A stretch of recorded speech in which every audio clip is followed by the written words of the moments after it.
El equipo de Trump reflexiona cada vez más sobre el inicio de una guerra, la guerra de Estados Unidos contra los carteles de drogas. Donald Trump ganó las elecciones en Estados Unidos prometiendo acabar con los carteles de droga. Según él, son los principales responsables de la epidemia de fentanilo y otras drogas peligrosas entre estadounidenses. Desde el inicio de su presidencia, tenían la intención de luchar directamente contra cárteles mexicanos, guerra arancelaria con México, llamadas telefónicas con Claudia Sheinbaum. Trump propuso incluso enviar soldados a México para combatir los cárteles, pero esos planes no tuvieron éxito. Al final, Trump decidió no pelear con México y en cambio se centró en Venezuela. La administración de Trump desplegó frente a las costas de Venezuela una operación a gran escala llamada Lanza del Sur, oficialmente dirigida a combatir el narcotráfico desde ese país. Según medios estadounidenses, más del 10% de las fuerzas regionales de Estados Unidos ya se concentran en el Caribe. Es una concentración de poder militar sin precedentes. En Washington no descartan varios escenarios de acción, desde aumentar la presión económica hasta posibles ataques selectivos a objetivos del régimen de Nicolás Maduro. Mientras tanto, Venezuela moviliza sus propias fuerzas y muestra disposición a resistir, pero aún así busca la paz. Maduro recordó que en septiembre envió una carta oficial a Trump con la propuesta de hablar. El que quiera hablar con Venezuela, se hablará. Face to face, cara a cara, sin ningún problema. Eso nos permite hacerlo, pero no hemos dicho que vayamos a hacerlo. Y tal vez estemos discutiendo, tal vez tengamos algunas conversaciones con Maduro y veremos cómo resulta. Sé que la otra parte le gustaría hablar. ¿Por qué a Trump le interesa una guerra contra Venezuela y los cárteles justo en 2025? ¿Cómo funciona la geografía moderna del narcotráfico en América Latina? ¿Podría Trump invadir a Venezuela bajo el pretexto de lucha contra las drogas? ¿Qué papel juegan Rusia y China en todo esto? Y sobre todo, ¿cómo se relaciona todo esto con los archivos de Epstein? Soy el periodista independiente Ilya Varlamov y esto es Varlamov al Día. Aquí encontrarán todo lo que necesitan saber hoy mismo. Suscríbanse, den like y vamos a analizarlo todo juntos.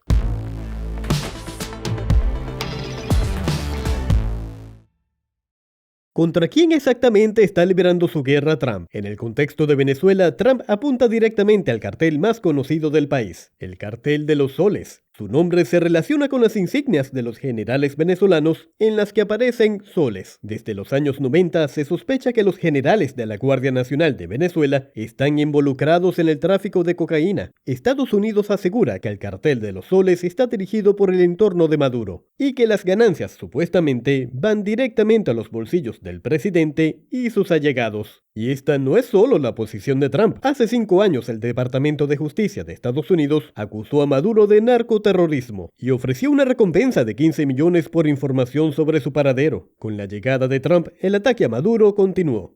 En 2025, Estados Unidos y países latinoamericanos como Paraguay, Perú, Ecuador y Argentina reconocieron al Cartel de los Soles como organización terrorista, pero en realidad es difícil compararlo con los cárteles mexicanos. Su principal característica es la ausencia como tal de una jerarquía abierta. Según Estados Unidos, se trata de una red de oficiales corruptos del Ejército, la Fuerza Aérea, la Marina y la Guardia Nacional que supuestamente recaudan tributos locales de quienes protegen el narcotráfico a nivel inferior. Por ejemplo, impuestos fronterizos. En general, se cree que la alta dirección de Venezuela colabora con grupos colombianos desde la época de Hugo Chávez a finales de los 90. Y fue cuando Venezuela se convirtió en nodo clave para el tráfico de drogas. La cocaína llegaría desde Colombia por tierra y en pequeños aviones que luego se transportaría por mar hacia el Caribe, Centroamérica, México, Europa e incluso África Occidental. En América Latina y específicamente en Venezuela, debemos hacer una distinción entre países productores y países de tránsito. Este es Víctor Amaya, periodista venezolano. Ha trabajado en importantes medios independientes de Venezuela y como corresponsal colabora con destacados medios internacionales. Se especializa en política de Venezuela y América Latina. Colombia sigue siendo el principal productor de cocaína.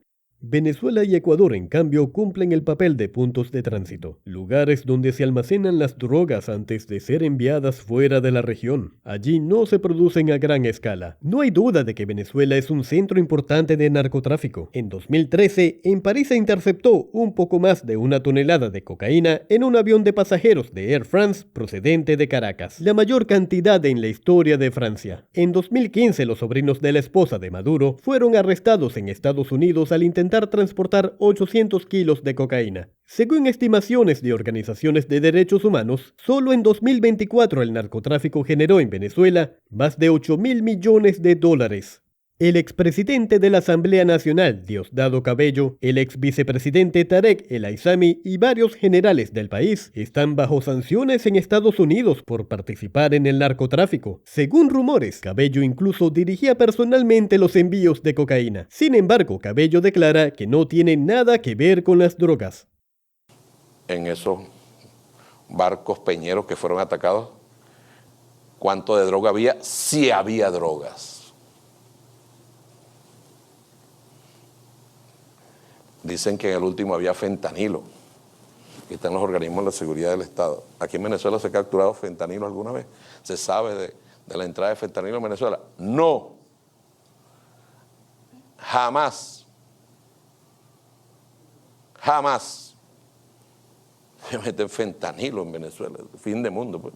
Además del cartel de los soles de la propia Venezuela, surgió la pandilla Tren de Aragua. Inicialmente era una organización carcelaria, pero ahora se ha convertido en un grupo internacional. Opera no solo en Venezuela, sino también en Colombia, Ecuador, Perú, Chile y Estados Unidos. Se les atribuyen múltiples actividades, desde el tráfico de drogas y personas hasta la extorsión. En Washington consideran que el cartel de los soles respalda al Tren de Aragua. Por eso en febrero de 2025, el Departamento de Estado también la incluyó entre organizaciones terroristas extranjeras. Pero, por supuesto, los protagonistas de esta historia son los cárteles de México. Los cárteles mexicanos son una estructura criminal poderosa. Sinaloa y Nueva Generación Jalisco son estructuras bien organizadas, con una jerarquía clara y un alcance transnacional. Su actividad principal es la producción de drogas a escala industrial. Actualmente ponen especial énfasis en sintéticos como el fentanilo.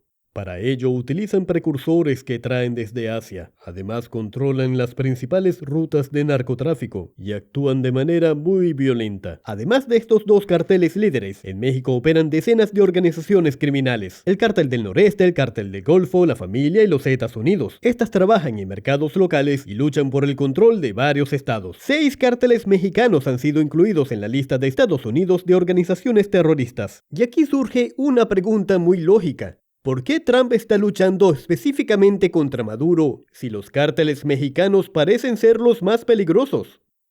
Pero en la política internacional nada es tan simple. Vamos a analizarlo paso a paso.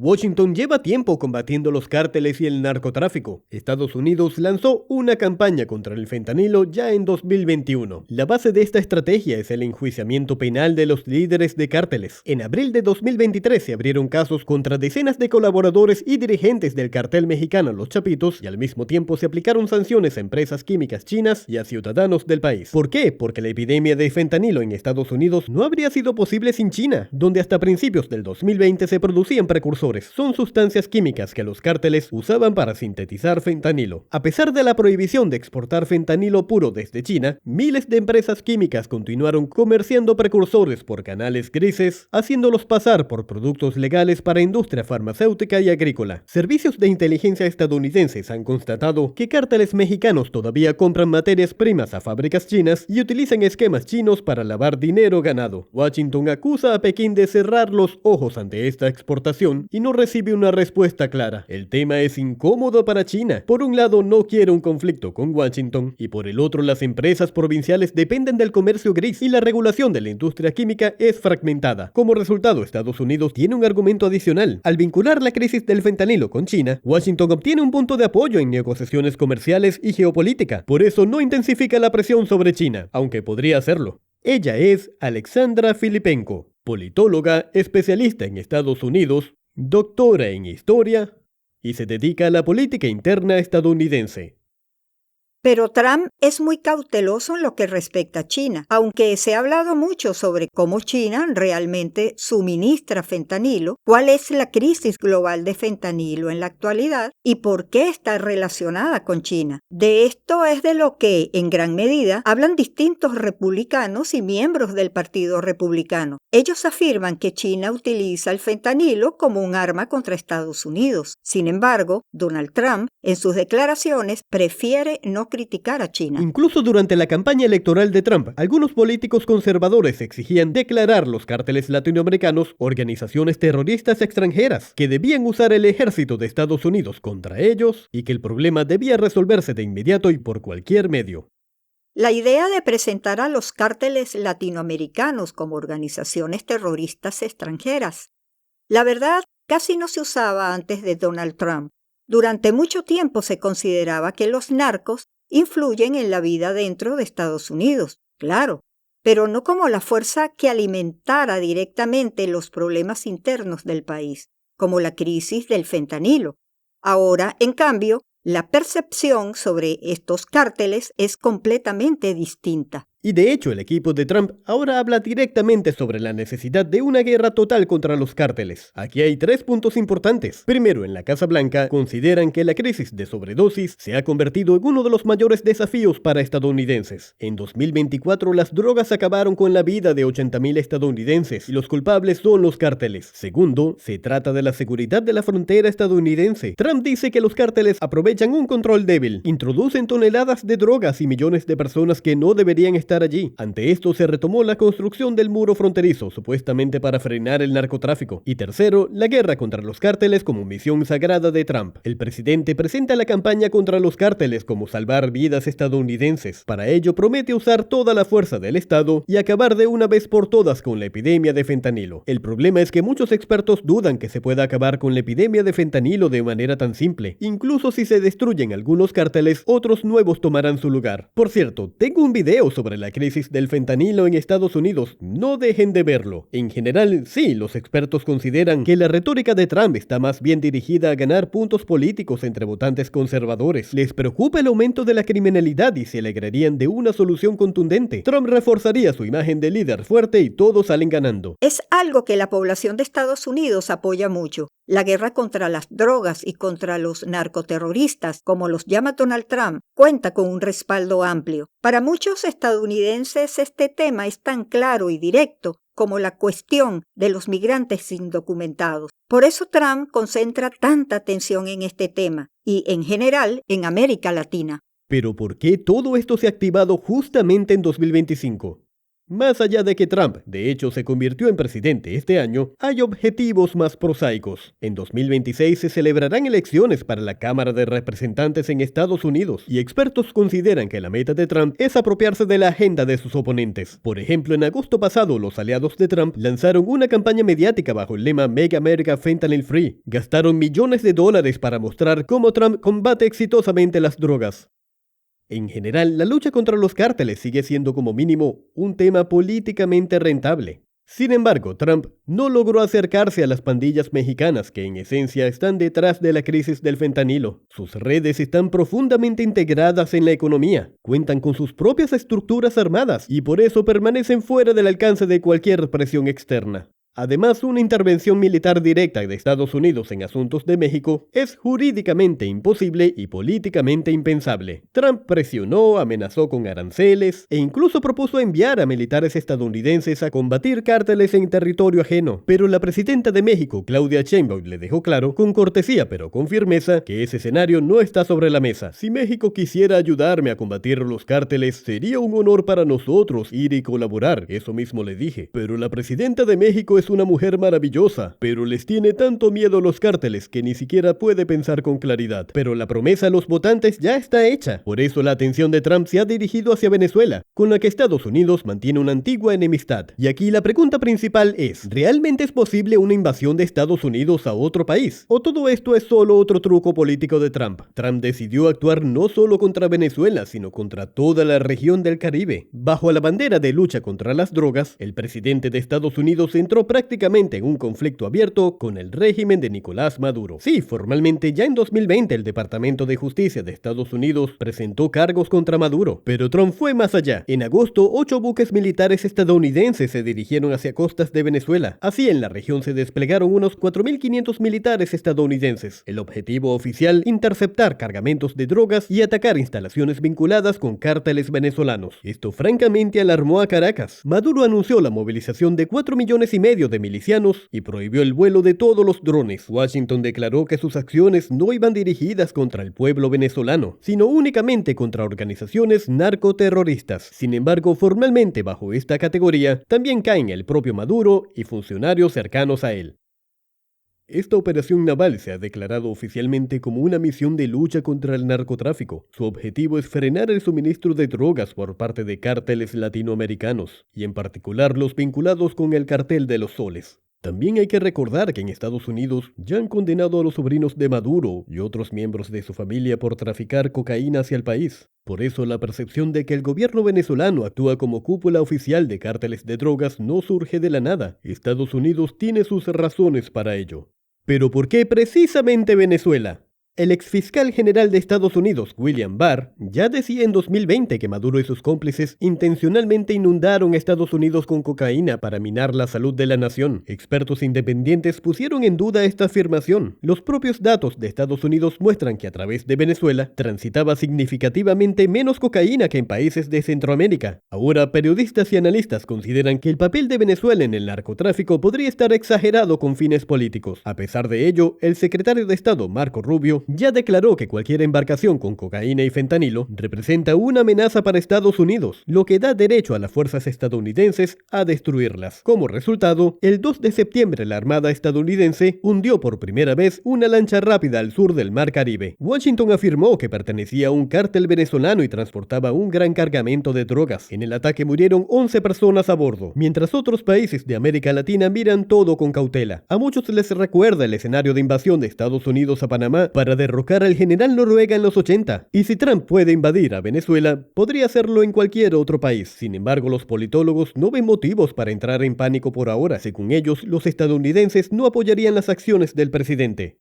En primer lugar, Trump realmente firmó una directiva que permite al Pentágono usar la fuerza contra los cárteles, lo que en la práctica constituye una especie de misión de seguridad sin la autorización del Congreso. En segundo lugar, Donald Trump emprendió esta acción alegando que, según él, el gobierno de Maduro era ilegítimo. Se considera que Maduro perdió frente al candidato opositor Edmundo González, y los resultados independientes muestran que su derrota fue bastante contundente. Sin embargo, Maduro sigue en el poder, con el respaldo de Rusia, Irán, China y Cuba. El despliegue de la escuadra frente a costas de Venezuela se presentó como una demostración de fuerza de Estados Unidos y no como preparación para intervención militar. Por el momento, la flota opera en aguas internacionales sin entrar en aguas venezolanas. Formalmente no viola ninguna convención. Sin embargo, el enfoque de Estados Unidos hacia Venezuela está cambiando gradualmente. Antes, la Marina estadounidense evitaba ataques directos, ahora ya no. Trump enfatiza que se trata de una destrucción ejemplar de narcoterroristas para disuadir a otros. Estados Unidos también ejerce presión sobre Maduro, viéndolo como una amenaza no solo por el narcotráfico, sino también por la crisis migratoria de la última década. Venezuela ha perdido casi una cuarta parte de la población en estos años. La mayoría de los migrantes se fueron a países vecinos, Colombia, Chile, Perú. Pero un número significativo de personas sin documentos se dirigió a Estados Unidos. Algunos informantes de Washington señalan que, en parte, el objetivo de esta presión es estimular a grupos internos a levantarse contra Maduro y provocar su destitución. Al parecer es precisamente lo que se espera dentro de la propia Venezuela. Donald Trump envió buques de guerra estadounidenses, destructores, cruceros, naves de asalto anfibio, submarinos y casi 5.000 de infantes de marina al Caribe.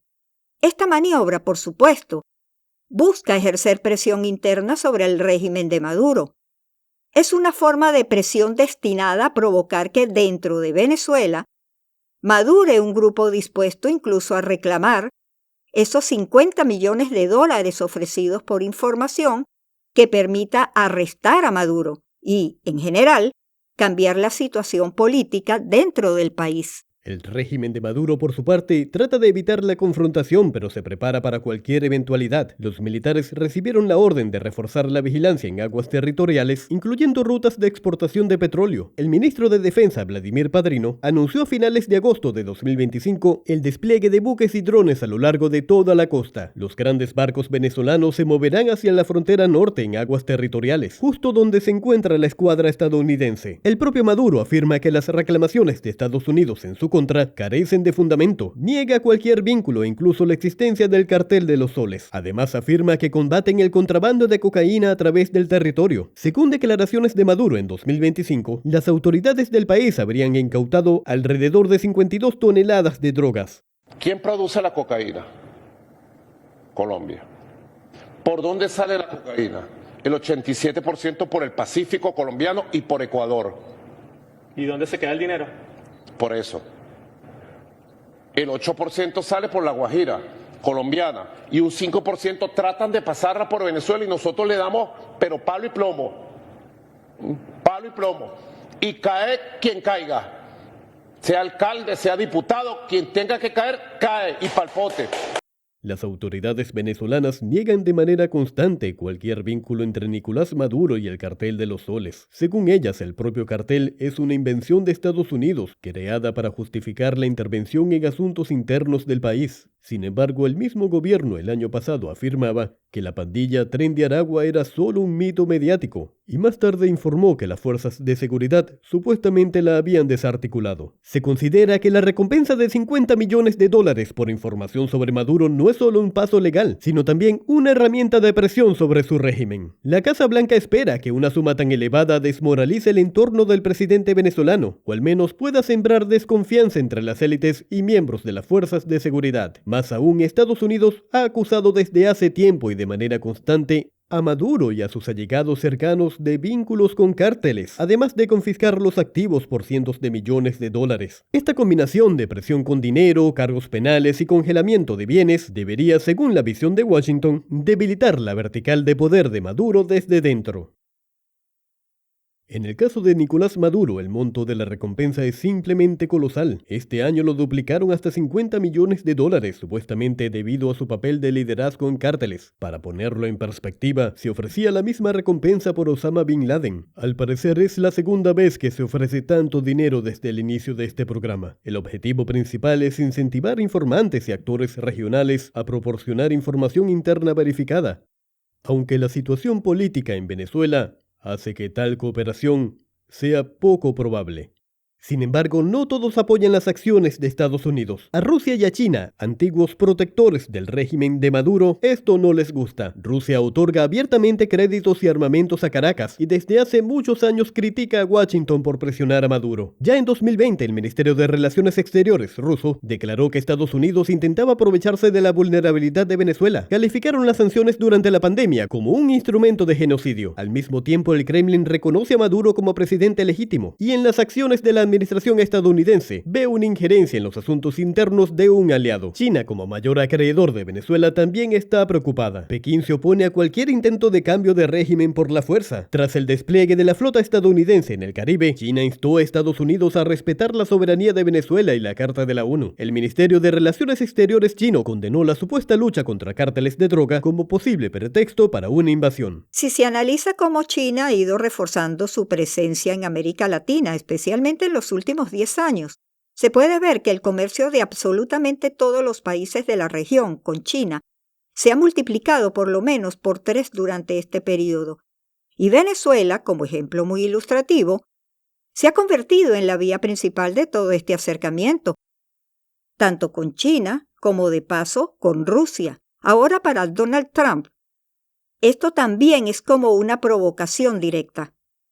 La posibilidad de una invasión estadounidense en Venezuela y mucho menos en México, los expertos la consideran fantástica. Bajo el pretexto de luchar contra un narcoestado, Washington podría intentar un cambio de régimen en Caracas. Los estadounidenses ya hicieron algo similar con el régimen de Noruega en Panamá en el año 89. Una invasión de este tipo probablemente terminaría con el derrocamiento del gobierno de Maduro y destrucción de principales estructuras de narcotráfico, pero con consecuencias impredecibles. En primer lugar, Caracas cuenta con el apoyo de grandes potencias como China China, Rusia e Irán. La invasión como mínimo provocaría una crisis diplomática. En segundo lugar, habría un caos postbélico. Lo más probable es que comenzara una guerra de guerrillas, y parte de los militares y cárteles actuarían de forma clandestina. Los envíos de drogas no se detendrían, sino que encontrarían nuevas rutas. En tercer lugar, incluso si destruyeran todos los cárteles, ¿quién impediría que otras pandillas ocuparan su lugar? Sin embargo, según expertos, Washington podría no descartar el uso de la fuerza, ni limitarse a operaciones puntuales frente a costas de Venezuela y México. Formalmente solo mantendría el status quo, nada cambiaría. Las drogas seguirían llegando a Estados Unidos por otras rutas como ocurre actualmente, pero Trump obtendría puntos políticos y tal vez lograría que entraran menos demócratas en la Cámara de Representantes. Trump envía destructores y marines, pero no para un cambio de régimen abierto. La situación en Venezuela no es como en Panamá en 1989. Venezuela tiene un terreno mucho más complejo. Está vinculada a China y a Rusia. La invasión también provocaría un aumento brusco en los precios del petróleo y, además, generaría una nueva ola de migrantes desde Venezuela y, especialmente en caso de fracaso, sería un motivo para una propaganda antiestadounidense increíble, tanto en Venezuela como en toda América Latina. Por eso Estados Unidos muestra su presencia, frena las actividades de los cárteles, según ellos, y espera que dentro del país haya personas que, sin entrar en guerra, puedan traicionar a Maduro. En general, la lucha de Trump contra Maduro no se parece mucho a una guerra contra cárteles de drogas. Más bien parece un intento de cambio de régimen en un país que se ha hundido en crisis por acciones del propio Maduro. Por otro lado, los opositores a Donald Trump consideran que la escalada frente a costas de Venezuela podría ser un movimiento interno para desviar la atención. Esto se debe a los recientemente publicados correos de Epstein en los que se menciona a Trump. Todo Estados Unidos habla sobre las posibles conexiones entre Clinton, Epstein y Trump. Si se da curso a la investigación, podría afectar aún más la reputación tanto de Trump como de sus aliados políticos. Una pequeña guerra podría desviar la atención del público y aliviar la presión sobre el presidente. Escriben en los comentarios qué piensan sobre todo lo que está pasando. ¿Habrá un diálogo entre Maduro y Trump? ¿O habrá una invasión de Estados Unidos en Venezuela? Será interesante leer sus opiniones. Escriban en los comentarios lo que piensan al respecto. Y con esto termino. Gracias por ver este video hasta el final. Denle like, no olviden suscribirse al canal y hasta pronto.